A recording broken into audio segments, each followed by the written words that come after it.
అందరికీ నమస్కారం. అయితే ఈరోజు 6వ రోజు భాషా ఉత్సవంలో భాగంగా ఈరోజు 6వ రోజు 11వ తరగతి బాలబాలికల యొక్క ఒక చక్కటి కార్యక్రమం మీ ముందు జరగబోతోంది. అది ఇక్కడ రాయడం జరిగింది. డిబేట్ ఇన్ మల్టీలింగ్వల్, బహుభాషలో చర్చ, బహుభాషమే బెహస్. అంటే దీని మీద వారికి ఉన్నటువంటి జ్ఞానాన్ని పురస్కరించుకొని 11వ తరగతి బాలబాలికలు అయితే భారతదేశము మీకు తెలిసిన విషయమే బహుభాషల యొక్క సంగమం. అయితే కేంద్ర ప్రభుత్వం ద్వారా 22 భాషలు ఆమోదింపబడతాయి, మన రాజ్యాంగంలో పొందుపరచబడింది. ఆ విధంగా ఆ భాషల్లో భారతదేశంలో ఉన్నటువంటి ప్రజలు మాట్లాడేది, వాళ్ళ యొక్క దైనందిన వ్యవహారాలన్నీ కూడా ఆ భాషల్లో జరగడము అనే దాని మీద 11వ తరగతి బాలబాలికలు ఇప్పుడు మాట్లాడతారు. వారిని సవినీయంగా ఆహ్వానిస్తున్నారు. వేదిక మీద రావాల్సిందిగా కోరుతున్నారు. బహుభాషకి బెహస్, హిందీలో మాట్లాడితే బహుభాషలో చర్చ. 3వది డిబేట్ ఇన్ మల్టీలింగ్వల్. మీరు ఏ భాషలో అయినా కూడా మాట్లాడవచ్చు, ఏ భాషలో అయినా కూడా మాట్లాడవచ్చు.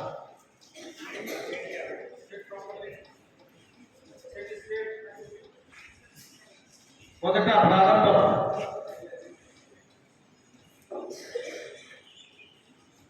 ప్రారంభం బాలికల వైపు నుంచి నువ్వు కూర్చొని మాట్లాడవచ్చు. Multilingual makes the global trade easier and the business will be run very easily. మీరు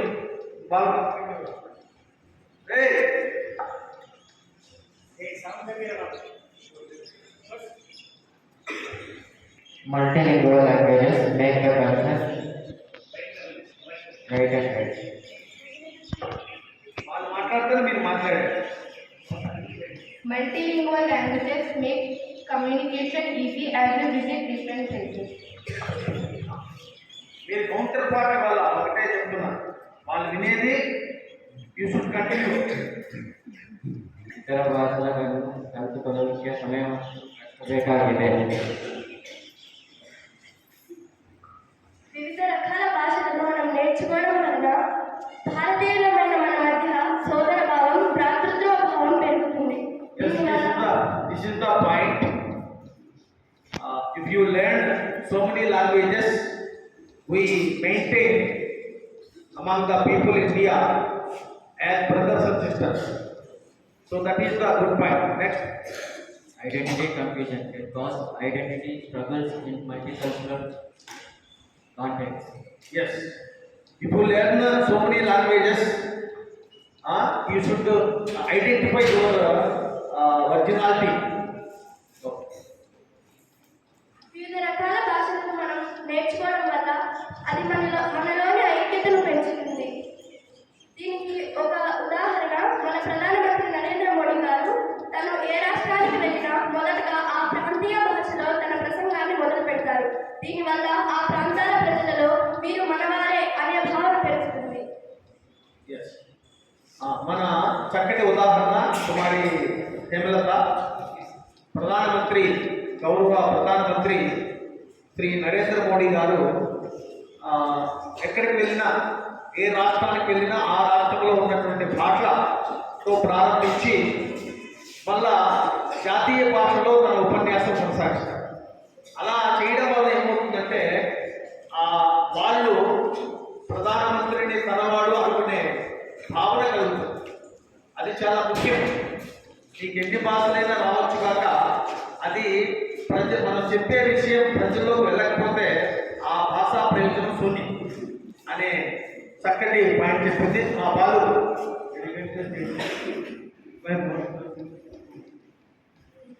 మీరు ఏం చెప్తుంటారో నాకు ముఖ్యంగా కావాలి. ఆకారాలు మాత్రం ఉన్నాయి. ఒక్కొక్కడు తరగతి గది గుళ్ళుగా ఉన్నారు కానీ మాటలు రావాలి.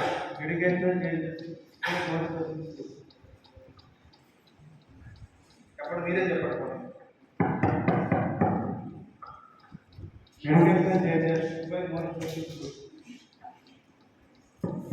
It's okay to learn many languages, but instead of learning it now, more AI is used. We can easily translate the language in every language and communicate easily. Yes, so this is the point. So nowadays all over ఒకవేళ మీకు తెలిస్తే అంటే నిన్న వీళ్ళకి చెప్పాను, వీళ్ళు బుద్ధులుగా వచ్చినారు. నేను ఎట్లయితే అనుకున్నానో అలానే వీళ్ళు చేయలేరు అనుకున్నాను, అలానే వచ్చాను. ఇక్కడికి వచ్చి వేదిక మీద ఊగమంటే శరీరం ఊగుతారు.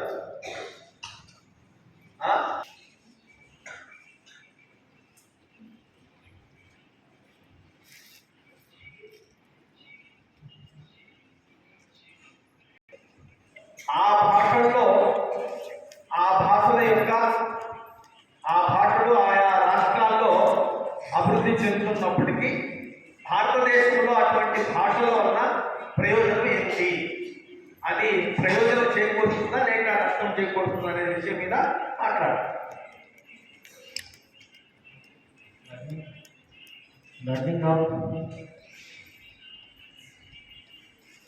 Learning of multi languages requires time and effort. Effort పెడితే ఏ భాష అయినా కూడా నేర్చుకోవచ్చు. ఎఫర్ట్ పెడితే అంటే నేర్చుకోవాలనే తపన ఉంటే దాన్ని నేర్చుకునే దానికి మనం సాధన చేస్తే తప్పనిసరిగా వస్తుంది. నవోదయ విద్యాలయ ఆ ప్రమాణాల మీదనే ఆ సూత్రాల మీదనే నిర్మాణం జరిగింది. మొట్టమొదట 3వ పాయింట్ అందులో నవోదయ విద్యాలయ దాంట్లో 3వ పాయింట్ ఏంటంటే 3 లాంగ్వేజెస్ ఫార్ములా అనేది reasonable learning required in the Navodaya Vidyalaya system. అంటే నవోదయ విద్యార్థి 3 భాషల్లో సమానమైనటువంటి సముచితమైనటువంటి భాషా జ్ఞానము పెంపొందించుకోవాలనేది మీకు 6వ తరగతి అప్లికేషన్ కానీ దాంట్లో ఉంటుంది. 3వ పాయింట్ అదే. 4వది నేషనల్ ఇంటిగ్రేషన్, జాతీయ సమైక్యత. 3వది 3 భాషల్లో, ఒకటి మాతృభాష, 2వది ఆంగ్లము, 3వది జాతీయ భాష. ఈ 3 భాషల మీద సముచితమైనటువంటి జ్ఞానాన్ని సముపార్జించాలి అనేది ఆ నవోదయ విద్యాలయ సూత్రాల్లో ఒకటి. Multi languages give flexibility. Multi languages give flexibility అంటే అనేక భాషలు తెలియటం వల్ల సౌకర్యవంతంగా మనము ఒక ప్రాంతానికి ఇంకో ప్రాంతం వెళ్ళవచ్చు, వాళ్ళని అర్థం చేసుకోవచ్చు. ఇంకా By learning multi languages, we can improve our knowledge and we can do many events. yes, this is the point. ఇది చాలా ముఖ్యమైనటువంటి విషయం. If you learn multi languages you get knowledge from that language. అంటే ఇప్పుడు ఒక భాషలో రాసింది ఇంకో భాషలో లేకపోవచ్చు. ఒక భాషలో ఏదైనా విషయ పరిజ్ఞానం కొరకు, నాలెడ్జ్ కొరకు, లేక విషయం కొరకు ఒక భాషలో రాయింది ఇంకొక భాషలో రాయకుండా ఉండవచ్చు.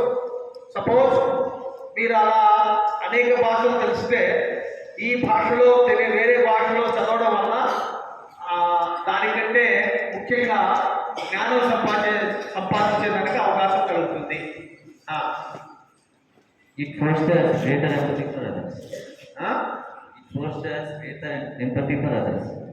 ఎప్పుడైతే మనకు వేరే భాషలు తెలుసుకోవడం వల్ల ఎంపతి అండ్ సింపతి అనేది కలుగుతాయి. అవి ఎప్పుడైతే మనం ఆ వ్యక్తితో వాళ్ళ మాతృభాషలో మాట్లాడినామంటే వాళ్ళకి ఏంటంటే మనది అనే ఒక భావన కలుగుతుంది. అది చాలా మంచిది. Pressure to conform to dominant language norms. Pressure to conform to dominant language norms. ఈ లాంగ్వేజ్ బారియర్స్ అనే దాటి దేశమంతా ఒకటే, ప్రపంచమంతా కుగ్రామం అనే భావన అనేక లాంగ్వేజ్లు తెలుసుకోవడం వల్ల నేర్చుకోవడం వల్ల కలుగుతుంది. భాష ఇంకా Discord language was one language may dominate weakening others. కొంచెం mic Despite language loss, one language may dominate making others. తెలుగులో చెప్పు ఒకసారి ఆ హిందీ ఈ వర్డ్స్ స్పష్టంగా ఉంటే నేను వెంటనే ట్రాన్స్లేట్ చేస్తాను. Language loss, one language may dominate making others. Instead of dominate అంటే ఒక భాష డామినేట్ చేయడం అనేది అంటే ఒక భాష నీకు తెలిస్తే దానివల్ల పెద్దగా ప్రయోజనం ఉండదు. ఎందుకంటే నవేడేస్ ఆల్ ఎగ్జామ్స్ అంటే depend on multilingual. Suppose you are going to write attempt JEE mains or advance NEET the national standard examinations contacted multilingual అంటే రెండు భాషల్లో అటు ఆంగ్లము ఇటు హిందీ ఇటు వారి మాతృభాషలో నిర్వహించడం జరుగుతుంది. అప్పుడు suppose if you any problem any question particular question you go to your language which is you are feel very comfortable. ఏదైతే సౌకర్యవంతంగా ఉంటుందో ఆ భాషలోకి వెళ్తే నీకు సులభంగా అనిపిస్తుంది, దానికి ఆన్సర్ చేయవచ్చు. ఇంకా బహుభాషను నేర్చుకోవడం వలన ఆ భాషను మాట్లాడే ప్రజల శాతం పెరుగుతుంది. అప్పుడు ఏ భాష కూడా అంతరించుకోవడానికి వీలు పడదు. This is the excellent point by Lakshmi Sri Sai. వారి భాషలు లేక బహుభాషలు నేర్చుకోవడం వలన ఆ సంఖ్య పెరిగి ఆ భాష అంతరించిపోకుండా ఉంటుంది. ఆ భాష అంతరించిపోకుండా అంటే తక్కువ కాకుండా మాట్లాడే ప్రజల సంఖ్య తక్కువ కాకుండా అది నిరంతరము అభివృద్ధి చెందుతూనే ఉంటుంది. ఉదాహరణకి స్వాతంత్రం రాకముందుకు భారతదేశంలో అత్యధికులు మాట్లాడే భాషల్లో హిందీ మొదటి స్థానంలో ఉంటే తెలుగు రెండవ స్థానంలో ఉంది, బెంగాలీ మూడవ స్థానంలో ఉంది, మరాఠీ నాలుగవ స్థానంలో ఉంది. అయితే ఇప్పుడు స్వాతంత్ర అనంతరం ఇంత సాంకేతికంగా అభివృద్ధి చెందినప్పటికీ తెలుగు 4వ స్థానానికి వెళ్ళింది. అంటే 2వ స్థానాన్ని బెంగాలీ, 3వ స్థానాన్ని మరాఠీ, 4వ స్థానం తెలుగు వచ్చింది. అంటే రాను తెలుగు మాట్లాడే వాళ్ళ సంఖ్య తగ్గిపోతుంది. తద్వారా ఏమవుతుందంటే ఆ భాష యొక్క సంస్కృతి సాంప్రదాయాలు అవి తగ్గిపోతాయి. అట్లా కాకుండా వచ్చిన భాషను మాట్లాడడం కూడా ఒక గొప్ప విషయం. భాషలన్నీ వేరైనా భావం. Yes. So this is the one poem in Telugu. భాషలన్నీ వేరైనా భావం ఒకటే. The భాషలు may be different, but whereas their thought is only one. Thought is one. So ఈ భాషలో చెప్తే గౌరవం పెరుగుతుంది. ఆ భాషలో ఇప్పుడు ఉదాహరణకి మనకి ఏదైనా ఒక పదం తీసుకున్నాం, తరగతి అన్న, తెలుగులో తరగతి, ఇంగ్లీష్లో క్లాస్, హిందీ మే కక్ష. So what is the difference? All are word same word. So then why only you know about only class, there is no meaning. If you know కక్ష, తరగతి and class, same meaning, equal meaning, equal important. అది ఒక భ్రమ మాత్రమే. ఇట్లా ఒక భాషలో మాట్లాడినంత మాత్రాన ఇది గొప్పగా డిగ్నిటీ వస్తుంది అనుకోవడం అనేది భ్రమ, అది మూర్ఖత్వం అవుతుంది. సో నువ్వు ఏ భాష అనేది ముఖ్యం కాదు, ఏ భాషలో ఎలా మాట్లాడుతున్నావు అనేది ముఖ్యం. ఏ భాషలో ఎలా మాట్లాడుతున్నావు, యువర్ కమ్యూనికేషన్ ఈజ్ అది సూటిగా స్పష్టంగా దేని గురించి మాట్లాడాల్సుకున్నావో దాన్ని మాట్లాడితే ప్రజల్లోకి వెళ్తుంది. Next, Learning multi languages is very helpful. We observe it in many places, but especially in tourism department, it's very helpful. yes. Suppose you are going to visit Mahabalipuram or Rameswaram or elsewhere, and in so there if you know that local language, అక్కడ ఉన్నటువంటి guide, టూరిస్టులు, guides వాళ్ళ ద్వారా మోసపోకుండా ఉంటాం. అంటే వాళ్ళు ఏదో చెప్తారు కానీ ఇప్పుడు ఏం జరుగుతున్నాయి, మామూలుగా మహానగరాల్లో ఆటో వెళ్తాం, ఆటోలో నీకు ఆ భాష, ఆటో ఫలానా దగ్గరికి నేను వెళ్ళాలి అని చెప్పినా అనుకో, వాడు ఎక్కడెక్కడో తీసుకెళ్తాడు. అట్లా కాకుండా నీకు కొంచెం ఆ లోకల్ భాష తెలిసి ఉంటుంది అనుకో, అప్పుడు ఈ విధంగా మోసపోకుండా ఉండేదానికి ఆస్కారం చాలా తక్కువ. అయితే అట్లనే అన్ని భాషలు మనం నేర్చుకోలేదు. బట్ సమ్ ఇంపార్టెంట్ లాంగ్వేజెస్ అంటే తమిళ్ ఖచ్చితంగా ఉండాల్సి ఉంది. ఎందుకంటే తమిళ్ భాషలో తమిళనాడులో ఎక్కడ కూడా ఎక్కడో చాలా అరుదుగా ఆంగ్లం కనిపిస్తుంది. వాళ్ళ నేమ్ ప్లేట్లు కానీ బోర్డ్స్ కానీ ఎక్కడ చూసినా మొత్తం తమిళే ఉంటుంది, ఎక్కడ ఆంగ్లం ఒక ముక్క కనపడుతుంది. మరి అటువంటిప్పుడు తమిళ్ రాకపోతే ఏమంటే ఇబ్బంది పడుతుంది. అదే ఆంధ్రప్రదేశ్కి వచ్చినాం అనుకో, ఎక్కడ తెలుగు కనపడదు, అంతా ఆంగ్లం ఉంటుంది. మరి ఆంగ్లం ఏమైనా మాట్లాడతారంటే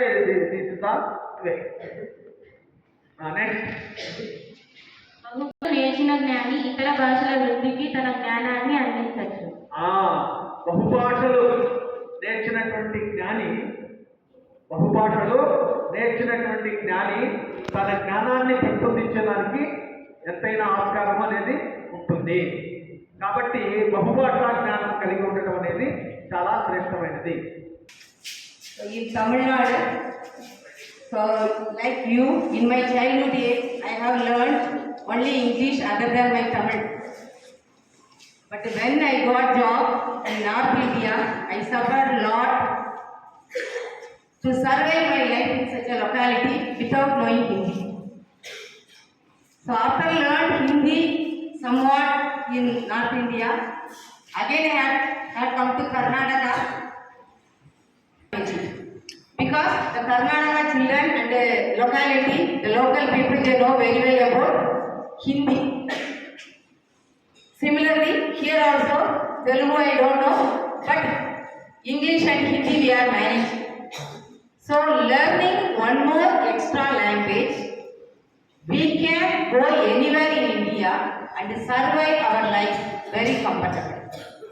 So this is not only for our hand to learning extra language, the government of India also, they have to come forward to put one extra language, maximum speaking language Hindi to be introduced in Tamil Nadu.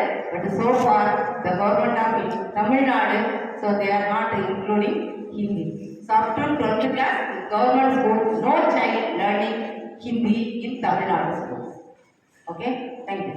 Thank you, madam. Regarding language is wonderful. During the childhood, if you learn multi languages, in your future, that is will be beneficial. Otherwise, so if you go elsewhere, North India or South India, you face so many problems. Not only problem. So if you are not learning Hindi, North India you face so many problems. As well as South India, Southern India, so Tamil, Kannada, Malayalam and Telugu, these are the major languages in Southern India. So these languages are very important. ఎందుకంటే మన పక్కనే ఉన్నాయి కాబట్టి కొంచెం దాని భాష సువాసన అనేది మనకు కలుగుతుంది. ఉదాహరణకి మన అనంతపూర్ డిస్టిక్లో దాదాపు ఈ ప్రాంతం వాళ్ళు కన్నడ సైమల్టేనియస్గా కన్నడ, తెలుగు మాట్లాడగలుగుతారు, నేర్చుకుంటారు. అది భాషాభివృద్ధికి మనకి తోడ్పడుతుంది. Last any valuable. బహుభాషను నేర్చిన జ్ఞాని తన పుస్తకాల్లో ఉన్న సాహిత్యాన్ని ఇతర భాషల్లోకి అనువాదించగలరు. అనువాదం చేసేంత లేకపోవచ్చు కానీ at least we should understand what is the literature. అనేది మనకి సాహిత్యం అనేది మొన్నే చెప్పే సాహిత్యం అనేది చాలా గొప్ప విషయం. సహితస్య భావం సాహిత్యం, హితేన సహితం సాహిత్యం. కాబట్టి ఆ సాహిత్యం అనేది ఆలోచనామృతం. నువ్వు ఎంతసేపు దాని గురించి విశ్లేషిస్తావో ఆలోచిస్తావో ఒక అమృతంలాగా నీకు ఆ భాషలో ఉన్నటువంటి సాహిత్యం అనేది కనిపిస్తుంది. అప్పుడు అది నీకు ఆకలి తప్పిక ఇవన్నీ ఏమి కూడా చేయకూడదు. అర్థమైందా? సో ఎనీహౌ ఈ విధంగా ఈరోజు కార్యక్రమంలో అడిగిన వెంటనే పాల్గొన్నటువంటి మా చిన్నారులు 11వ తరగతి బాలురు అదేవిధంగా బాలికలు కూడా చాలా చక్కగా మాట్లాడారు. వారికి ధన్యవాదాలు. అయితే ఇంతటితో ఇది సరిపోదు, ఇది సరిపోదు. కొంచెం బాగా ఎక్స్ప్రెషన్ అనేది బాగుండాలి. ఎక్స్ప్రెషన్ అనేది బాగుండాలి. దేన్ని తేలిగ్గా తీసుకోకుండా సపోజ్ ఇదే మనం ఇంటర్ హౌస్ కానీ లేక ఇంటర్ స్కూల్ కానీ వేరే స్కూల్కి వెళ్ళినప్పుడు మాట్లాడవలసి వచ్చినప్పుడు అప్పుడు మనం వెనక్కి ఇక్కడ ఉన్నటువంటి రిసోర్సెస్ అన్నీ ఉన్నాయి. వీ హ్యావ్ 3+2+2 అంటే 7 మంది లాంగ్వేజ్ టీచర్స్ ఉన్నాం. 7 మంది లాంగ్వేజ్ టీచర్స్ ఉన్నారు. ఆయా భాషల్లో వాళ్ళు నిష్ణాతులు. అవి వాళ్ళ ద్వారా నేర్చుకోవడం అనేది ఈ సందర్భంలో నేర్చుకోకపోతే మళ్ళీ రాబోయే కాలంలో కష్టమవుతుంది. కానీ ప్రత్యేకంగా మీరు నేర్చుకోవాల్సిన లేదు. శ్రద్ధగా విన్నప్పుడు దాన్ని మీకు వచ్చినటువంటి అవకాశం మార్నింగ్ అసెంబ్లీలో కానీ లేక మీ క్లాస్ రూమ్లో కానీ లేక ఇంకెక్కడైనా కానీ మాట్లాడినప్పుడు మన లోకల్గా ఉన్నటువంటి లాంగ్వేజ్ మర్చిపోయేసి ఇప్పుడు 11th క్లాస్ 12th క్లాస్ ఉన్నారు. Why you are not using English in the dormitory or classroom? So that is very useful to you. అట్లా కాకుండా మీరు తెలుగులో మాట్లాడి దానివల్ల తెలుగు ఇప్పుడు మాట్లాడుతూనే ఉంటారు.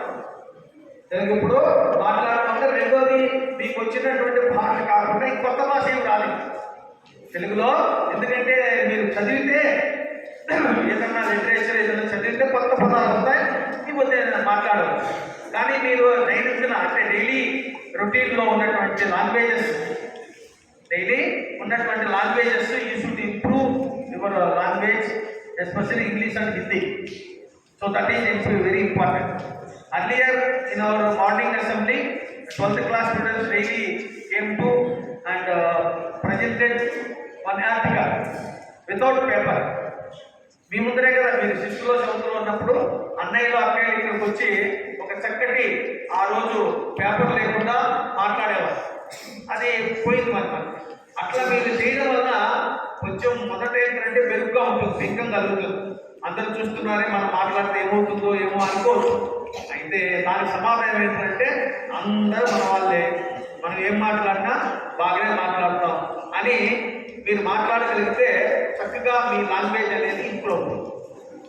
లేని పక్షంలో చెప్పాను కదా మొన్న, కమ్యూనికేషన్ అనేది భాష అనేది ఒక పవర్ఫుల్ వెపన్, ఒక బ్రహ్మాస్త్రం లాంటి.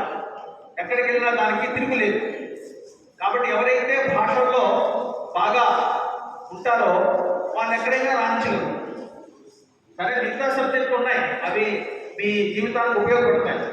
దాంతోపాటు మనకు దైనందిన జీవితంలో భాష అనేది చాలా ముఖ్యమైనటువంటి విషయం. మీలాగా చదివి బయట వెళ్ళినటువంటి వాళ్ళు ఇప్పుడు చెప్తారు, గురుగారు మీరు ఆ రోజు ఇచ్చినటువంటి సలహాలు సూచనలు మీరు నేర్పించిందే ఇప్పుడు పెద్ద పెద్ద ఇంజనీరింగ్ కాలేజీల్లో అక్కడ ఇక్కడ మేము సభని యాంకరింగ్ చేస్తున్నాం, వ్యాఖ్యానిస్తున్నాం, చాలా చక్కటి విషయాలు. నవోదయ అంటేనే ఓహో మీకు అన్ని విషయాలు తెలుసు అనే భావన వాళ్ళకి ఉండాలి. ఏదో మనకి కాదు అనే విధంగా ఉండకూడదు. కొన్ని పోయమ్స్, చక్కటి సాహిత్యంలో ఉన్నటువంటి మంచి పోయమ్స్, అదేవిధంగా గేయాలు, తర్వాత పద్యాలు, ఎవరైనా కొటేషన్స్, సూక్తులు, ఇలాంటివన్నీ కూడా అప్పటికప్పుడు చెప్పాలి. అదే పేపర్లో రాసుకొచ్చి చదవడంగా కనీసం ఆ రోజు ఎప్పుడైతే మీరు చేస్తారో ఆ రోజు కొన్ని చేయగలిగితే దానివల్ల ఆత్మవిశ్వాసం పెరుగుతుంది, సెల్ఫ్ కాన్ఫిడెన్స్ పెరిగి మీరు ఏదైనా మాట్లాడగలరు. కాబట్టి అలా చేయవలసిందిగా కోరుతూ ఇంకా రేపటి ఒక కార్యక్రమం ఉంటుంది. 7 రోజులు మనకి భాషా ఉత్సవం. రేపటి చివరి రోజు మా 8వ తరగతి బాలికలు రేపు చేస్తారు. వాళ్ళు ఈ రోజంతా చక్కగా తయారు చేసుకొని రావాల్సిందిగా కోరుకుంటూ, తర్వాత నిన్న అడిగినటువంటి ప్రశ్నలకు సమాధానం చెప్పినటువంటి ముగ్గురు, ఒకటి కొంకణి ఎవరు చెప్పింది కొంకణి జవాబు హాసిని. అదేవిధంగా బాలూరులో గుజరాతీ పైకి రా. ఆ తర్వాత ముఖ్యమైనటువంటి ప్రశ్న ప్రాచీన హోదా. భారతదేశంలో ఏ ఏ భాషలకు ప్రాచీన హోదా క్లాసికల్ స్టేటస్ వచ్చిందంటే సంస్కృతం, తమిళ్, కన్నడ, తెలుగు. మళ్ళీ ఈ సంవత్సరం కొన్ని మరాఠీ, ఒడియా ఈ భాషలు కూడా వచ్చింది. అయితే ఇది అన్ని దాదాపు 2000 నుంచి ప్రారంభమైంది. ఇది క్రమం. మొదట అతి ప్రాచీన భాష సంస్కృతం, రెండో భాష తమిళ్, మూడో భాష కన్నడ, నాలుగో భాష తెలుగు. ఈ భాషలకి ప్రాచీన హోదా కేంద్ర ప్రభుత్వం ఇచ్చింది. వాళ్ళు జవాబులు చెప్పారు కాబట్టి నిన్న ఇచ్చిన మాట ప్రతి ఇంటర్నేషనల్ రాగా చాక్లెట్లు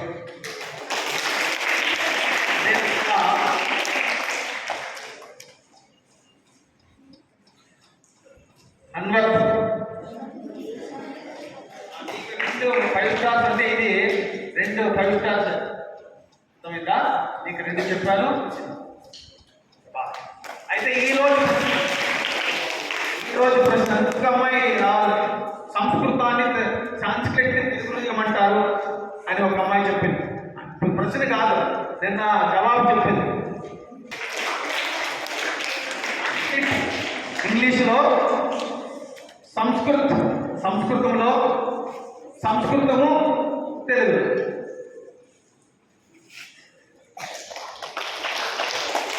అయితే ఈరోజు చాలా 2 ప్రశ్నలు రేపు ఇప్పుడే జవాబు చెప్తే రేపు నేను ఇస్తాను. ఒకటి మనకు లాంగ్వేజ్ అని ఇంగ్లీష్లో అంట, ఇంకా మిగతా అన్ని భాషల్లో భాష అంట.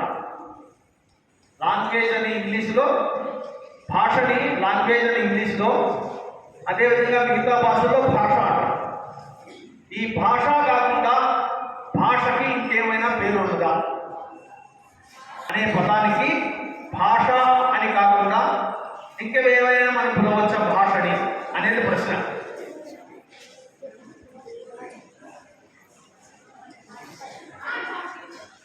భాష అనేది వికృతి చెప్పాను. వికృతి అనేది వేరేది కాదు. ఇదో భాష అది కాకుండా భాషని ఇంకేమైనా పిలవచ్చా? ఇప్పుడు అమ్మ అంట, అమ్మని ఏమైనా తల్లి అనొచ్చు, జనని అనొచ్చు, మా అనొచ్చు, మాత అనొచ్చు, కన్న తల్లి అనొచ్చు. అట్లా వేరే పదం చెప్పాలి. కాబట్టి మా ఇంకోటి మాట అట్లా కాకుండా భాషని ఇంకొక పదంతో పిలచాల్సి వస్తే ఓకే, ఎవ్వరు సమాధానం చెప్పం. మాధ్యమం చెప్పలేకపోయినారు. మీరు అందరూ నాకు 5 స్టార్ ఇవ్వాలి. నేను ఇచ్చాను, నేను చెప్పిన ప్రకారం ఇచ్చాను, మీరు అట్లా ఇవ్వాలి. పలుకున్న మాటే, వర్డ్ అనేదానికి పదము, మాట, పలుకు ఇవన్నీ.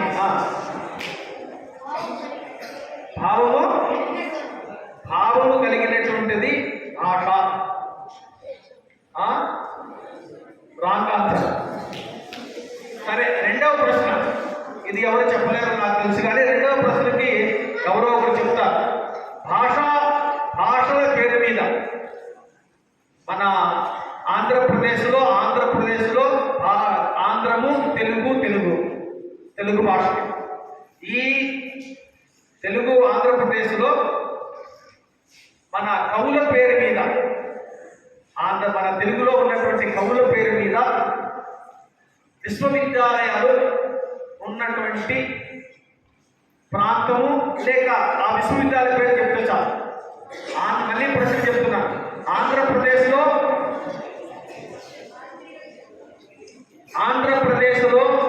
కవుల పేరు మీద ఉన్నటువంటి విశ్వవిద్యాలయం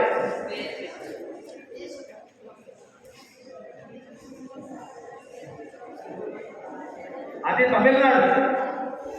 అందులో సుబ్రహ్మణ్య భారతి యూనివర్సిటీ కాదు, అది భారతీయ యూనివర్సిటీ.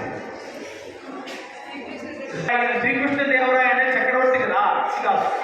కవి మరియు చక్రవర్తి. ఇంకా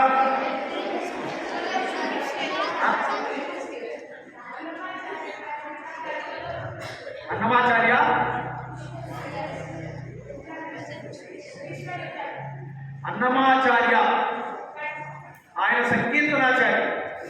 అంటే కవి వేరు, సంకీర్తన వేరు.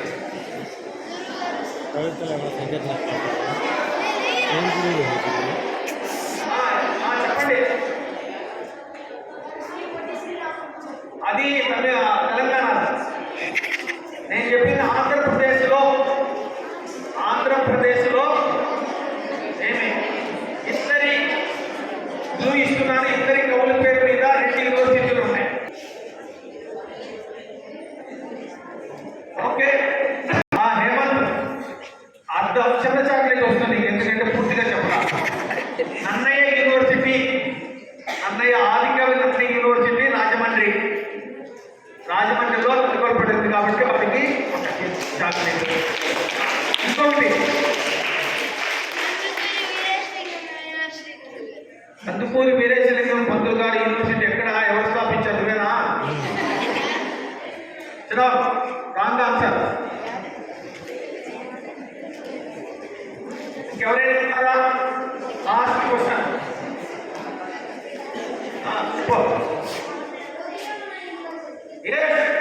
యోగి